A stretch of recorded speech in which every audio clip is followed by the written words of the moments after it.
Дзень добрый, зараз у эфіры навіны Віцебска і вобласці. На прамую лінію старшыні Віцебскага абласнога выканаўчага камітэта Александра Косінца з жыхарамі Прыдзвіння паступілі дзясяткі тэлефонных званкоў. Якія праблемы ўзнімаліся перад кіраўніком вобласці, ведае наш корэспандэнт Інна Кірыенкава. Большасць тэлефонных званкоў тычылася работы жыллёва-камунальнай гаспадаркі. Людзі скардзіліся на якасць правядзення рамонтных работ, марудныя тэмпы будаўніцтва жылля. Здравствуйте, Оксана Владимировна. Большая просьба, проконтролируйте сайт Строчпалов 60. Это просто издевательство над людьми. Уже третий год строится дом, людей там не хватает, как строители сами говорят. Нямала пытанняў задавалася наконт старога жылля, ці яго будуць рэканструяваць, ці будуць будаваць новае. Вопрос такой интересует наши три дома. Вот сразу возле часового завода Гагарина 6, 8 и 10 дом. Дело в том, что мы живем у самой дороги. Дом практически в наше время живем без горячей воды. И будет ли у нас что-нибудь известно насчет этого дома? И второй вопрос. У нас поликлиника КСР. Ну, если честно, мы уже в нашем 21 веке в ужасе от этой поликлиники. Нет ни рентгенов, ничего. Полностью ваши дома пойдут под снос. Вопрос будет заключаться в следующем. Это будет сделано в течение 13, 14, 15 годов. Где вы выберете себе жилье. Мы будем сейчас строить полностью Ленинградский проспект. В 2013 году где-то поставим там 20 домов. Микрорайон Билева, Сокольники. Ну и Гагарина. В вашем микрорайоне там появится новая хорошая поликлиника.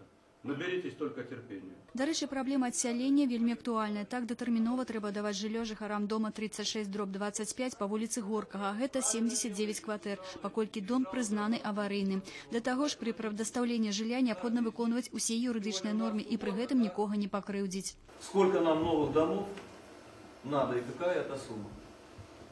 Коли в аварийном состоянии, в опасном, надо выделять 24 миллиарда рублей. Ну и третье, город деньги должен зарабатывать. Жыхары выказвалі просьбы адрамантаваць дарогі, зрабіць бяспечнай праезжую частку, пашырыць аўтобусныя і трамвайныя прыпынкі. І гэтыя праблемы, на думку кіраўніка вобласці, можна было паспяхова вырашыць на ўзроўні гарадской улады. Папрок гучаў адрас кіраўнікоў на месцах, якія безадказна ставяцца да сваіх абавязкаў. Да прыкладу, як можна было дапусціць вызваленне інвалідаў па зроку ад працы на прадпрыемстве «Элект». І дзе дзейсны кантроль за якасцю правядзення рамонтных і будаўнічых работ? Чаму грошы выкарыстоўваюцца неэффектыўна? Мне не нравится, как ведется термореновация по городу Витебску. Ведется некачественно. Подбираются бригады, и у меня такое ощущение, что лишь бы только получить деньги. Это 40% бережем тепла в результате термореновации. Сберегаем это здание и так далее.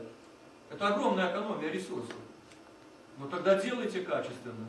Старшыня аблвыканкама дадаў пры гэтым, што на наступны год на развіццё інфраструктуры Віцебска выдзяляецца больш за 100 мільярдаў рублёў. Патрэбна перагледзець праграму дарогі, завяршыць шэраг сацыяльна важных аб'ектаў. Надо немедленно завершать Гагарина, Николаева-Терешкова выводить на улицу Лозо, Лозо выводить на улицу Гагарина, Тулово выводить на Вороновское кольцо, асфальтировать как надо. Ну и, извините, к Славянскому базару Марковщина совсем должна быть другой. Інна Кірыенкава, Дмитрий Котаў, навіны Віцебск.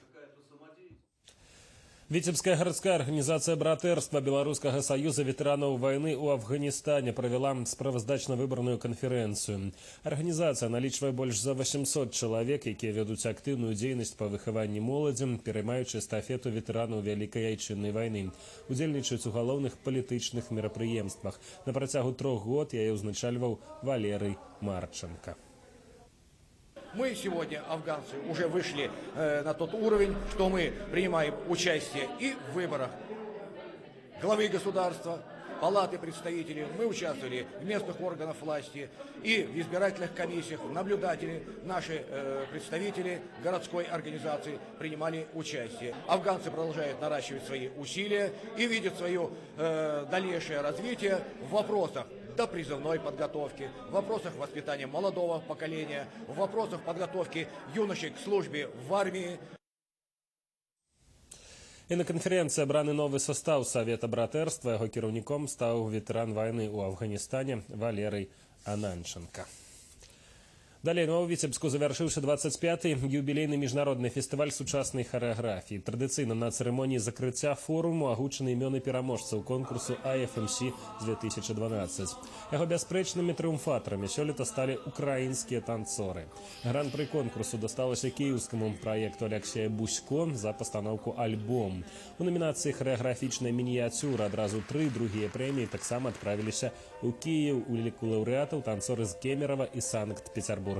Адзіную прэмію у номінацыі «Аднаактны балет» узялі японцы. Творы ацэньваліся у цэлым: ідэя, рэжысура, касцюмы, музычнае афармленне. Іншымі словамі, журы вызначыла тых выканаўцаў, якія змаглі здзівіць прафесіяналаў. Трудно убеждать людей, искушенных в своей профессии, в том, что помимо творчества, которому они отдавали все свои силы, помимо того, что ими сделано уже, существует и по сегодняшний день открытие, откровение. Вот для меня очень много номеров, очень много миниатюр на этом конкурсе были откровением. И я не скрою, вот сейчас я могу в этом признаться. Были моменты, когда я ловил себя на том, что слеза невольно подбирается к моим глазам. И ничего с этим поделать не мог. И это высшее, мне кажется, удовольствие, когда мы своих собратьев по искусству можем так воспринимать. Это значит, что они действительно сделали что-то необыкновенное. Я очень рад, что это необыкновенное я в частях, конечно, увидел здесь, на этом конкурсе. 25-м юбилейном конкурсе современной хореографии. Колькі слоў аб спорце, баскетбольны клуб «Рубон» спыніў серыю паражэнняў, якая дасягнула 2 сустрэч запар. На сваім паркеце падапечныя Руслана Байдакова ўзялі верх над Свіслаччу 77-63. Якія яшчэ праблемы, акрамя супраціўлення сапернікаў, прыходзіцца пераадольваць трэнерскаму штабу рубонаўцаў у рэпартажы Сергея Месурагіна. Да гэтай сустрэчы рубонаўцы падышлі не ў лепшай форме. Каманду пакінуў шэраг ігракоў асноўнага саставу. Ад гэтага пакутвае трэніровачны працэс, і баскетбалісты адчуваюць няўпэўненасць на пляцоўцы. Іншымі словамі, сёння рубону будзе складана дабіцца перамогі, бо сапернік прыехаў за рэваншам. Ужо на размінцы стала відавочна, што ў саставе гаспадароў не хапае некалькіх вядучых баскетбалістаў. Першае, што прыйшло ў галаву, ігракі траўміраваліся, і іх месца заняла моладзь. Як высветлілася, гэта быў не самы горшы варыянт развіцця падзей. В этот понедельник мы узнали, что у нас с клуба уходит 3 высокорослых игрока. У нас и так были проблемы с высокими игроками, были проблемы с подбором. Есть такой элемент у нас в баскетболе, который нельзя заменить с маленькими игроками. И сейчас это становится просто катастрофой. Не хватает игроков для тренировочного процесса, не говоря о том, что мы как будем сейчас играть. Мы не препятствуем, потому что так устроена жизнь, к сожалению, на наши зарплаты, которые здесь мы можем предложить им, невозможно прокормить семью. Відавочна, што гэта падзея не толькі зблытала ўсе карты трэнерам, а і негатыўна адбілася на агульным клімаце ў камандзе. А таму настаўнік вельмі хваляваўся аб зыходзе паядынку. Команду будоражит, команду трясет.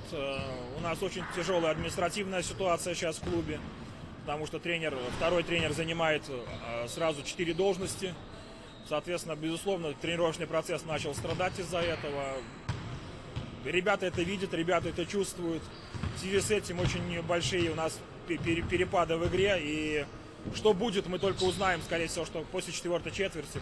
А тым часам гульня насіла сумбурны характар. Некалькі дакладных пападанняў з-за 6-метровай дугі дазволілі віцеблянам выйсці наперад. Госці, ў сваю чаргу, мелі больш шансаў стаць лідарамі. Вось толькі бомбардзіроўку кальца Рубона не прыносіла ім карысці. 80% кідкоў баскетбалістаў Свіслачы цэль не знаходзілі. У выніку пасля 20 хвілін нашы землякі мелі салідную фору ў 18 ачкоў, 47-29. Пасля перапынку задачай падапечных Руслана Байдакова было захаваць здабытую перавагу. Сапернік насядаў не вельмі моцна, а таму без асаблівых праблем віцебляне давялі матч да перамогі 77-63. Цяпер Рубон чакае вельмі прынцыповы паядынак з суседам па турнірнай табліцы. Сталічны клуб «Цмокі Мінск-2» скарыстаўся няўдачамі рубонаўцаў і дагнаў іх у турнірнай табліцы. А таму гэта будзе гульня за 6 ачкоў. Сергей Месурагін, Ярослав Навойкаў, навіны Віцебск. На гэтым пакуль усё, аб развіцці падзей у вячэрнім выпуску. Сачыце за эфірам. До сустрэчы.